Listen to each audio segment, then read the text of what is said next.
जाएंगे, लेकिन हमारे वाला काम 1-2 साल में नहीं, 1-2 पीढ़ी में नहीं, बहुत लंबा समय चाहिएगा। एक मकान को तोड़ने में थोड़ा सा समय लगता है, जेसीबी मंगाओ और तोड़ दो, और वैसे भी तोड़ना चाहो बिना जेसीबी तोड़ दो, लेकिन मकान निर्माण करने में बहुत समय लगता है। तो हमको तो ये निर्माण करना है। हमारी विकृतियाँ, भगवान राम और भरत भी आपस में लड़ रहे थे, कह रहे थे ये गद्दी तुम्हारी है, और भरत कह रहा था आपकी है, मेरी नहीं है। और क्या हो गया आगे जाके? गौरव कहते हैं हमारी तो संपत्ति है, वो तो है ही, पांडवों वाली संपत्ति भी हमारी है। उस विकृति को धीरे धीरे धीरे धीरे हमारे अंदर जो आती जा रही है, उसको दूर करें, और आज अपने परिवार से, अपने व्यक्तिगत रूप से, अपने परिवार के रूप से, अपने समाज के रूप से और मानवता के रूप से लगातार अपनी इन भावनाओं को विस्तारित करके, और हम सब जगह जितने भी मानव मात्र है उन सब में एकता पैदा हो, ऐसा प्रयास करने का प्रयास करेंगे। जय श्री कृष्ण। आभार माननीय महावीर सिंह साहब। यहाँ विराजमान है राजनीतिक पार्टी के अध्यक्ष महोदय, एक गुजरात के और एक राजस्थान के, और इसलिए उनको हो सकता है बात पूरी लगे। अगर हमारे इसी तरह की जो दूसरी शर्तें हैं, तो उन शर्तों के ऊपर अगर हम चलते रहे तो हम उसमें जा नहीं सकते।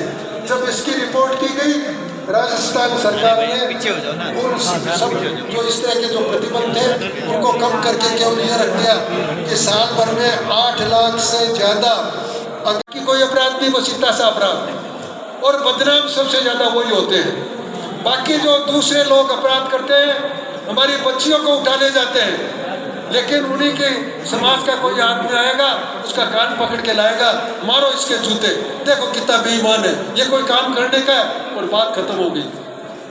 कोर्ट में मुकदमा केवल हमारे खिलाफ होता है, मुंह ताड़ने वालों के खिलाफ। क्या तरीका है ये? क्या हम जानते नहीं उसमें भी भगवान बैठा है? हर मानव ईश्वर की संतान है, और उसमें जो भगवान बैठा है, क्या उसके साथ ऐसा दुर्व्यवहार करेंगे हम? एक छोटी सी बात है, होना तो ये चाहिए कि जब उसकी बिनौरी जा रही है तो आप 5 रुपये सही उसकी निचरावट करके देखिए आपके साथ कैसे लोग बैठते हैं। और कब ये बिगड़ा है?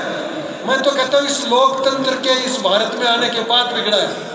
मेरे बचपन की मुझे बातें याद है, हम परिवार में जब रहते थे तो सब साथ मिलके, शेड्यूल कास्ट के लोग भी हमारे साथ मिलके रहते थे, हम साथ खेलते थे, एक दूसरे को उम्र के हिसाब से भाई, दादा, छोटा भाई, ऐसा इस तरह से करते थे, कोई भेद नहीं था।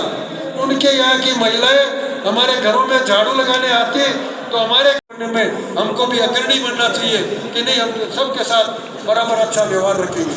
हमने तो मुसलमानों तक को बुलाया, साथ में बैठ के भोजन किया है, साथ में बैठ के विचार किया है कि हम नागरिक हैं, हम ईश्वर की संतान है। धर्म का कोई तरीका दूसरा हो सकता है, समुदाय दूसरा हो सकता है, लेकिन जाना तो आखिर सभी को उसी जगह है। क्यों नहीं हम एक हो सकते? ये सब बातें करने की जरूरत पड़ी है। ये भी इस कौम का अरमान है कि हम ऐसा करें, लेकिन कौम का अरमान ये भी है कि हमारे साथ अगर अन्याय हो रहा है तो उसी जो अभी गीत गाया था उसकी पंक्ति फिर सुन लीजिए।